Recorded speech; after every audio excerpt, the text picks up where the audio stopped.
ಅದೇ ಒಂದು ಅರಮನೆ, ಆ ಅರಮನೆ ಆಮೇಲೆ ಫೋರ್ಟ್ ಆಯ್ತು. ಆ ಫೋರ್ಟಿನ ಒಬ್ಬ ರಾಜ, ಅವನು 17 ವರ್ಷದವನು. ಅದೇ ರಾಜಕೀಯ ಕೊಲೆ. ಲಾಸ್ಟ್ಗೆ ಇಲ್ಲಿವರೆಗೂ ಇಲ್ಲಿ ಒಂದು ಕೂಗು ಕೇಳಿ ಬರುತ್ತೆ, ಕಾಕಾ ಮಲ ವಾಚ್ವಾ, ಅಂದ್ರೆ ಕಾಕಾ ನನ್ನನ್ನು ಉಳಿಸು. ಆ ಹಾರರ್ ಸ್ಟೋರಿನ ಇವತ್ ನಾವು ನೋಡೋಣ. ನಾವು ಇರೋದು ಶನಿವಾರ ವಾಡದಲ್ಲಿ.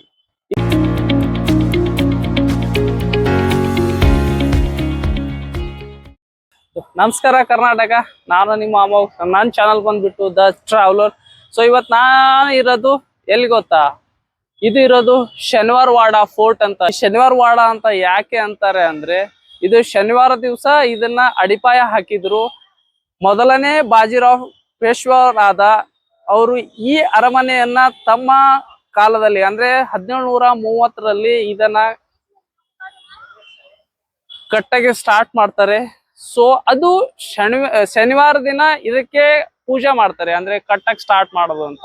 ಸೊ ಆ ಟೈಮಲ್ಲಿ ಇದಕ್ಕೆ ಬಂದಂತ ಹೆಸರೇ ಶನಿವಾರ ವಾಡ ಅಂದ್ರೆ. ಓಕೆ, ಸೊ ನಾವು ಒಳಗಡೆ ಹೋಗೋಣ. ಈ ಫೋರ್ಟ್ ನ ಡೀಟೇಲ್ಸ್ ಕೂಡ ತಿಳ್ಕೊಳ್ಳೋಣ. ಜೊತೆಗೆ ಆ ಹಾರರ್ ಸ್ಟೋರಿ ನಿಜನಾ ಅಥವಾ ನಂಬಿಕೆನಾ ಅಂತ ತಿಳ್ಕೊಳ್ಳೋಣ. ಸೊ ಬನ್ನಿ ಒಳಗಡೆ ಹೋಗೋಣ.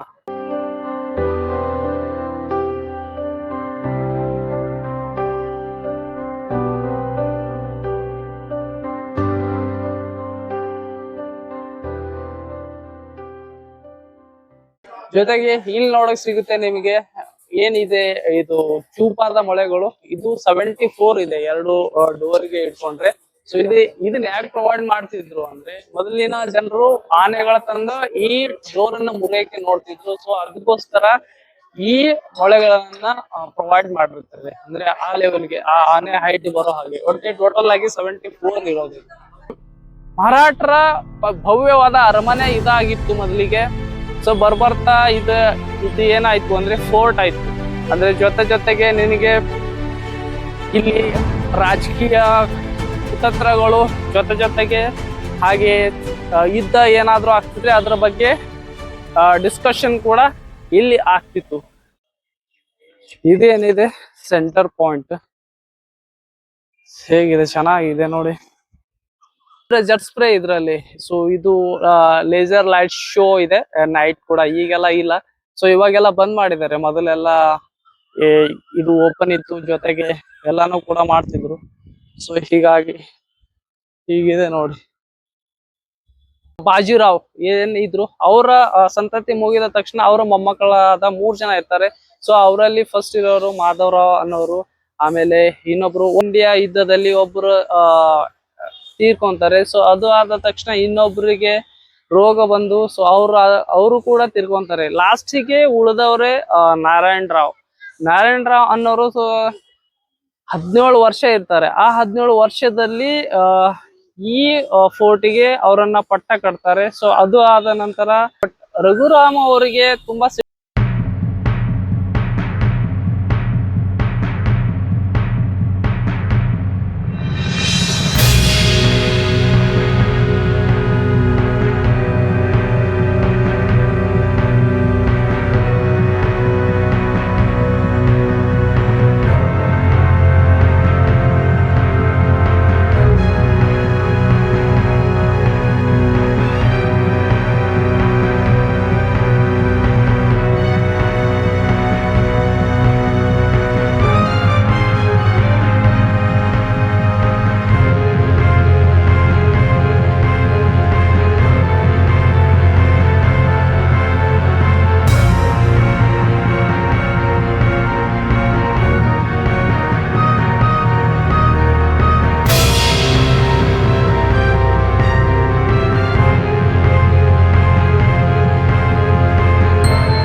ಬರ್ತಾರೆ.